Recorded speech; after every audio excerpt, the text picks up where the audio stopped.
So it's 2 in the morning. I'm in the restroom because I made poor dietary choices for dinner. Scrolling through TikTok, as you do when you're going to the bathroom at 2 in the morning.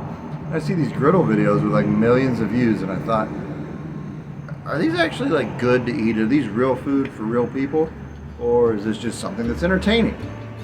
Well, there's only one way to find out, so I made 5 of them.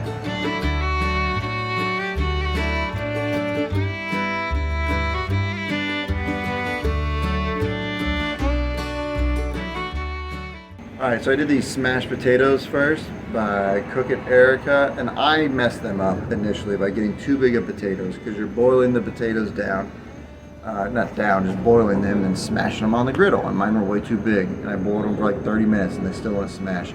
Then I got the smaller ones and those worked out well. They didn't look that pretty, but they worked out, so disregard how mine turned out. That was user error. I think these are good. I think you should give them a try. Here's how I did it. Start off with some butter and garlic and parsley going into this little pan here that we'll just put right on the griddle and just let it melt down because it's going to go in the potatoes.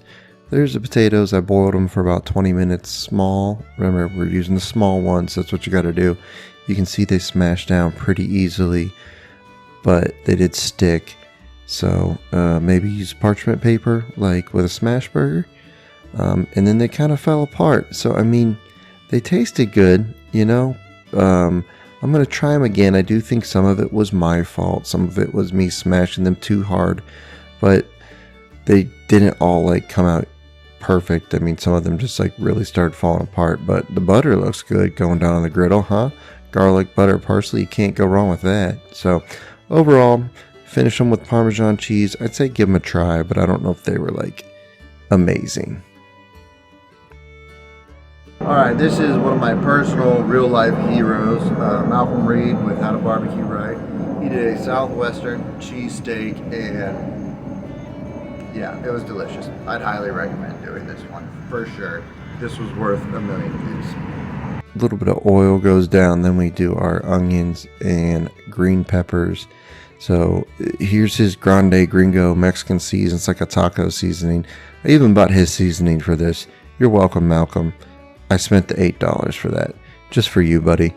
Toss everything together, and these were very flavorful. I mean, lots of flavor. I mean, he makes great food, so I'm not surprised. But there's a little bit of chorizo that I had in links, so I had to remove the casing from there, give it a chop up, and make sure it breaks down, then flip it over. I do love chorizo. If you've never cooked with it, highly recommend giving it a try. Lots of flavor, lots of spice, and very, very good with breakfast or with these cheesesteaks.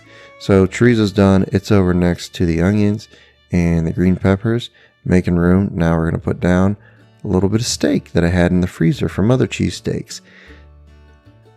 This was just really, really good. I'm just breaking down the steak. Now, I don't know if I would go through the hassle of using a nice steak again like I did here. I just wanted to do it how he did it. But I mean, I think there's so much flavor in the chorizo, hitting it with more of his seasoning, the Grande Gringo. I might use the cheap shaved beef. Oh, there's a liquid gold right there. Can't go wrong with that. So I might use shaved beef, or I might use ground beef next time. I think ground beef and chorizo would work out really, really well. I've done chili like that before, so you don't have to get the expensive cut of steak. I just wanted to at least do it justice and do it like Malcolm did. Toasting my little hoagie buns with some mayonnaise in the middle. And I got 2 of them going down. Still just waiting on that cheese. There's actually mixing it all together. We're going to do the peppers and onions and chorizo and steak. Everything's together while we're toasting these buns. So here comes the other cheese. There's 2 cheeses on this. Yeah, that's what we're talking about. This is a 2 cheese sub. So it's delicious, obviously. Go ahead, do the cheesesteak flip, press it down. Oh, buddy, that looks good. But we're not done. Oh, no. We need the second. The liquid gold coming down on there. I can't say it enough. Definitely give these a try. They were delicious and worth the time of making them. Oh, and add some jalapenos. So next we got this Smothered Chicken by Dad's on the Grill, I believe is the name of it. And this one is also a thumbs up. You should give it a try. I think he said he got it from Longhorn or Logan's or something like that. But either way, it was pretty simple and very delicious. So definitely worth trying. Got 1 green pepper, 1 yellow pepper, sweet onion, and mushrooms on the griddle. Also gonna hit that all up with a little bit of salt and pepper mixture. A lot of vegetables, which brought just a lot of flavor to this one. And a pat of butter, can't go wrong with that. So hit it up with butter, some oil, go ahead, mix everything together, make sure everything's touching the griddle, playing nicely, doing well. There's the ground beef and chorizo to the left I was talking about from a chili. So we'll mix it all together. I mean, there's just so much color, so much flavor. A little Worcestershire. This was very nice touch. I'm going to start doing this more often, and Worcestershire to my vegetables. There's some oil. And we're going to go ahead and put our chicken breast down after we smooth that oil out. This was chicken breast that I cut in half. If you got thick chicken breasts, you want to make sure that you cut them in half, like butterfly them, but butterfly them all the way through so that they're not too thick. Because your griddles, you know, it's direct heat. It's not indirect like the oven. So you really got to get them thin or else it's going to take forever to cook. So I seasoned them in some Italian dressing and just some chicken marinade that I had, or chicken seasoning. It's like some, I forget what the brand is. It's not that great. But anyways, then we flipped them over, make sure we get to about 160 degrees. And once we get in the thickest part there, we can see it's getting up. It's right around 155, getting close to 160. Then I go ahead and top it with some cheese, provolone cheese. Then we grab all of our vegetables, top the cheese with the vegetables to help it melt. Everybody melted. I actually made that one into a sandwich, like you saw the bun going down. They were great plain. They were great as a sandwich. Definitely try. Sorry, we had to move to the fridge because we ran out of sunlight, and I also ran out of beer. So this is where we're at now.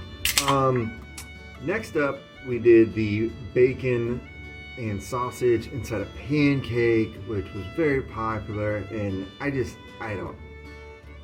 It seemed useless to me. I'm giving this one a thumbs down. Here's how it works, but I wouldn't recommend doing it. I'd rather just make bacon and sausage and make pancakes, you know. Down goes our bacon on the griddle. Just did like 4 strips of bacon and 4 sausages. This was fun. I mean, I shouldn't say that like it wasn't fun to do, because it was. I just don't think it like tasted good enough for the effort. So once you flip your sausage, those are pre-cooked sausages. I'm just browning them, and then I'm going to go ahead and put them on the rack to get some of that grease off. Continue to cook the bacon, and then once the bacon's done, you just kind of take your pancake gun and just squirt it right on top there, which again, it's fun. It'd be fun to do with kids. I just don't think it made it taste any better or worse than pancakes and bacon. Put the sausage in there as we're like coating it to batter it in the pancake batter, and then you just pull it back out with a fork and you just throw it back on your griddle. It's pretty straightforward, but it didn't cook all the way through. Like around the sides, the edges, I couldn't quite get that pancake to set up. So you'll see at the end here where I had issues with that. And overall, I mean, I don't know. I don't think it was worth it, to be honest with you, but I'm glad I tried it. So now maybe you don't have to if you don't want to. But you can see they look cool. Here comes the bacon over inside the pancakes. And I have my big old Fat Daddy spatula for this because they're big. So had to get the big boy out. And they all ended up looking good. The bacon looked good. The pancakes looked good. I just, again, don't think it added anything that special to it. And that piece of bacon got a little burnt. So it's hard to monitor that when you're covering with pancakes and you're cooking 2 things together. And you can see right there is where it's just the batter didn't cook. So that's no bueno for me. Oh, the old hash brown omelet. I've done this one before, but I didn't feel it was appropriate to do a TikTok video without mentioning this because it is like the most popular video. And there's a reason why. It is good. It's the best. It's True North Cafe that did it. And his video is great. I'm going to go over it here, how to do it again. But, I mean, if you haven't tried it already and you have a griddle, it's kind of like, well, you're not even using it to its fullest extent. This is like everything the griddle can do at its best. You put down oil and butter. You let that melt, then you throw down your hash browns. You got a griddle to make shredded hash browns, right? Well, we're making them now. So you toss them in the oil and butter, spread them out really, really, really thin, okay? And you put down your meat, veggies, you know, just normal like Western omelet stuff like peppers and onions and ham or whatever you got laying around. That's what I use. You can use whatever you want to use, right?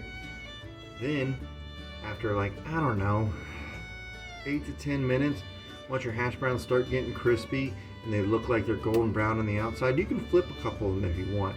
Once you get to that point, that's when you can start pouring your eggs directly onto that rectangle that you made of hash browns, okay? I have 3 eggs scrambled. Pour them on there, let them spread all the way out. Let them spread out. You're not flipping this or anything, so you want to get those eggs thin. Then you can top it with your filling, you know, your meat and your veggies. Then some American cheese. You can use other cheese, but I mean, I don't know. In my opinion, Freedom cheese is the best one to use on this one. Then you're just going to slowly fold it over 3 times. So your hash browns and eggs are on the outside. The eggs on the inside, it looks like they haven't cooked. They'll cook. The residual heat will continue to cook them. Don't worry about it as long as you got them thin.